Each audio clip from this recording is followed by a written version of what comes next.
Hi traders, welcome to another episode. Traders, यदि आप reversal के प्राइस मूवमेंट को कैच करना सीखना चाहते हैं तो यह वीडियो आपके लिए है। इस वीडियो के बाद आपका मार्केट को देखने और ट्रेड करने का तरीका ही बदल जाएगा। तो आज हम इस वीडियो में आपको बताने जा रहे हैं कि कैसे बैंक्स और प्रोफेशनल ट्रेडर्स की तरह ट्रेड करें, कैसे वॉल्यूम स्प्रेड एनालिसिस के नो डिमांड नो सप्लाई को ट्रेड करें, कैसे रिवर्सल ट्रेड को कैच करें और कैसे नेक्स्ट कैंडल को प्रेडिक्ट करें। तो हमेशा की तरह अपना सहयोग देने के लिए लाइक बटन को हिट करिए, जिससे कि हम आपके लिए और भी वीडियो लाते रहें। और यदि आप नए हैं और कई एडवांस ट्रेडिंग नॉलेज प्राप्त करना चाहते हैं तो हमारे चैनल को सब्सक्राइब करें।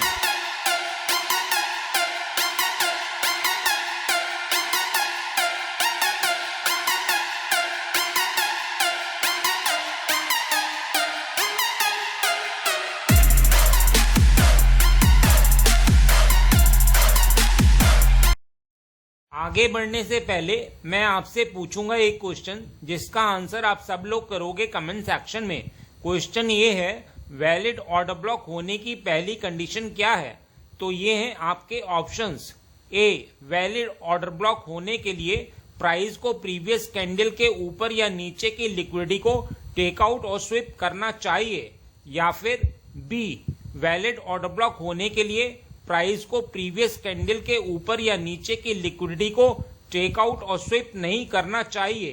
कमेंट सेक्शन में करिए उत्तर। जो लोग सही आंसर करेंगे कोशिश करूंगा कि उनके कमेंट को हार्ट दे दूं, ताकि बाकी लोग समझ पाएं कि सही उत्तर क्या है। ट्रेडर्स, आप लोग सभी जानते हैं कि वॉल्यूम स्प्रेड एनालिसिस किसी भी तरह की मैनिपुलेटेड ट्रेडिंग का कोई स्कोप नहीं छोड़ता है, क्योंकि प्रोफेशनल एक्टिविटी से प्राइस में तो मैनिपुलेट किया जा सकता है लेकिन वॉल्यूम में नहीं। इस प्रकार volume spread analysis market psychology और सेंटिमेंट्स को समझने का सबसे अच्छा तरीका है। वीएसए का यूज किसी भी मार्केट जैसे Nifty, bank Nifty, stocks, indices, commodities और फ्यूचर्स में किया जा सकता है। और हाँ, एक बात और, वीएसए मेथोलॉजी को किसी भी टाइम फ्रेम पर यूज किया जा सकता है। आइए पहले नो डिमांड कैंडल को समझ लेते हैं। यह एक लो स्प्रेड बुलिश कैंडल होती है जिसका वॉल्यूम पिछली दो कैंडल्स के वॉल्यूम से कम होता है या बिल्कुल डेड वॉल्यूम होता है। नो डिमांड कैंडल का मतलब है कि डिमांड की कमी है और सप्लाई डिमांड पर हावी हो रही है, जिससे भविष्य में प्राइस गिरेगा। तो यह उस जगह बनती है जहां से मार्केट को ड्रॉप देना होता है।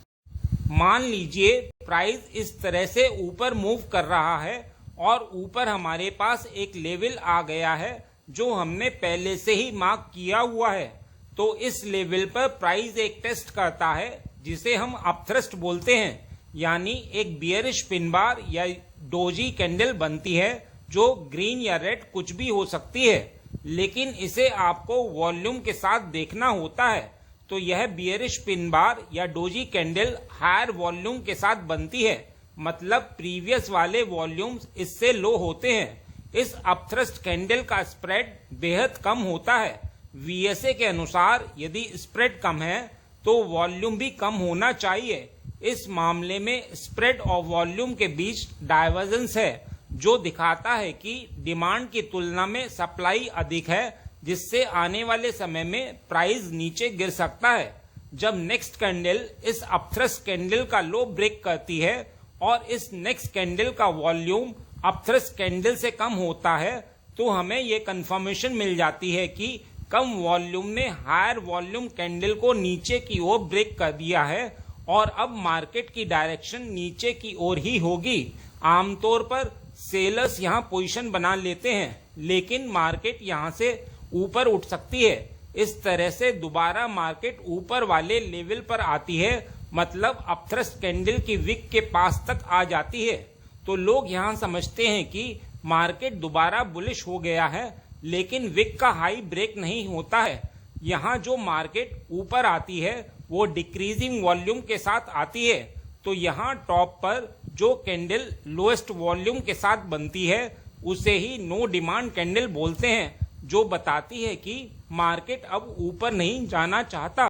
यदि आपने अपथ्रस्ट कैंडल के ब्रेकडाउन पर ट्रेड में पोजीशन बनाई है तो ठीक है, और यदि आप टेस्ट का वेट कर रहे थे तो यह नो डिमांड कैंडल के लो ब्रेक होने पर आपको कंफर्मेशन मिलती है।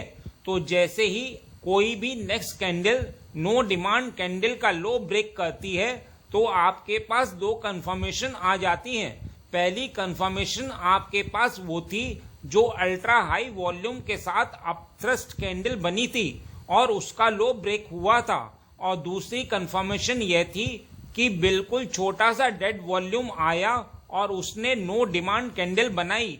इस नो डिमांड का स्प्रेड छोटा होता है, साइज भी छोटा होता है। इसकी सबसे बड़ी पहचान इसका वॉल्यूम रहता है जो पिछले दो वॉल्यूम से कम रहता है या बिल्कुल डेड वॉल्यूम होता है। तो इस कैंडल के लो ब्रेक होने पर आप सेल की पोजीशन में बैठ सकते हैं और स्टॉप लॉस इस कैंडल का हाई रख सकते हैं।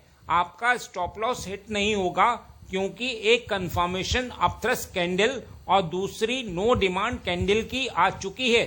अब सवाल उठता है कि क्या हो यदि यह नो डिमांड कैंडल ना बने। तो ट्रेडर्स, यह जरूरी नहीं है कि हर दफे यह नो डिमांड कैंडल बने। आप अपथ्रस्ट कैंडल को भी ट्रेड कर सकते हैं। बहुत जगह आपको यह अपथ्रस्ट कैंडल नजर आएगी और इसका वॉल्यूम भी अल्ट्रा हाई नजर आएगा, मतलब यह अपथ्रस्ट कैंडल डोजी भी हो सकती है। बस इसका लो ब्रेक होते ही कंफर्म सेलिंग होती है। अब सवाल उठता है कि क्या हो यदि अपथ्रस्ट कैंडल ना बने। तो ट्रेडर्स, एक बात का ध्यान रखिएगा कि यदि अपथ्रस्ट कैंडल नहीं बनी है और नो डिमांड कैंडल का लो ब्रेक हो गया है तो एंट्री पोजीशन थोड़ा रुककर बनानी चाहिए। मतलब ऐसी सिचुएशन में उस अपकमिंग कैंडल का इंतजार करना है जो नो डिमांड कैंडल का हाई स्वीप करके क्लोजिंग अंदर दे और इस कैंडल के लो ब्रेक होने पर ट्रेड लेनी है। यानी सिर्फ नो डिमांड कैंडल बने तो ऊपर बताए गए कंफर्मेशन के बाद ही ट्रेड में पोजीशन बनानी है। अब सवाल उठता है कि यदि नो डिमांड कैंडल के हाई को स्वीप ना करके ऊपर ही क्लोजिंग हो जाती है तो क्या करना चाहिए। तो ट्रेडर्स, इस सिचुएशन में आपको नेक्स्ट स्ट्रॉन्ग बियरिश कैंडल का वेट करके ही सेल एंट्री बनानी है। वैसे तो अपथ्रस्ट और नो डिमांड कैंडल का लो ब्रेक हो जाने के बाद मार्केट ऊपर नहीं जाती है, मतलब जो हाई बन गया वो बन ही जाता है। लेकिन यदि मार्केट में अपथ्रस्ट का लो ब्रेक होने के बाद नेक्स्ट कैंडल ने अपथ्रस्ट के हाई के ऊपर क्लोजिंग दे दी है तो यह एक ट्रैप होता है। इसका पता आपको इस कैंडल के वॉल्यूम से चलता है जो बहुत हाई होता है, मतलब हायर वॉल्यूम से ब्रेकआउट होगा तो यह ट्रैप है। आपको समझ जाना है कि मार्केट ऊपर नहीं जाएगी। इस ब्रेकआउट कैंडल के बाद नेक्स्ट कैंडल ब्रेकआउट कैंडल के अंदर ही क्लोजिंग देती है और फिर नीचे ड्रॉप दे देती है, या फिर ब्रेकआउट कैंडल के बाद नेक्स्ट कैंडल नीचे ही ड्रॉप दे देती है। तो ट्रेडर्स, उम्मीद करता हूं कि आपको यह समझ में आ गया होगा कि वॉल्यूम स्प्रेड एनालिसिस एक बहुत पावरफुल टेक्निक है जो रिवर्सल ट्रेड लेने में मदद करता है। यहाँ मैंने आपको साइन ऑफ वीकनेस में नो डिमांड समझाया है। Same concept sign of strength में नो सप्लाई के लिए भी यूज होते हैं। बस इतना ही इस वीडियो में। उम्मीद करता हूँ इस वीडियो में दी गई जानकारी आपके लिए उपयोगी रही होगी। यदि हाँ तो लाइक बटन को हिट करिए और यदि आप नए हैं तो चैनल को सब्सक्राइब करिए। मिलते हैं नेक्स्ट एपिसोड में।